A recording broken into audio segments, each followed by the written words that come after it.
Good morning, you're on site here with Western Canada Soda and Dry Ice Blasting. We're out near Grande Prairie here at a customer's log home.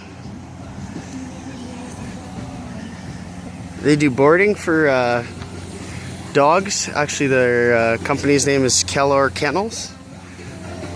Just about 20 kilometers south on Highway 40. And we're here to restore their log home for them. Just doing a quick walk around video to give you guys a before after shot. Here's our van, we're set up around back.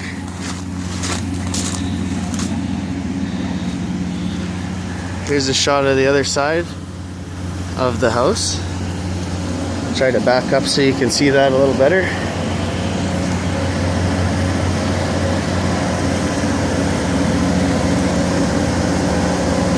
We're going to be cleaning up all the log and the flat boarding as well as the soffit and fascia board.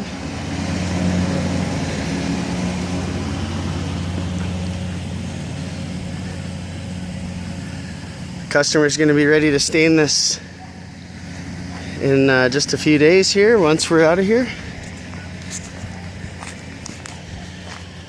We're going to do a test spot and get the customer's verification that it looks good, and we'll be on it. We do all types of restoration work. You can get a hold of us, just send us an email, info@wcsodablasting.com. Thanks for watching this video.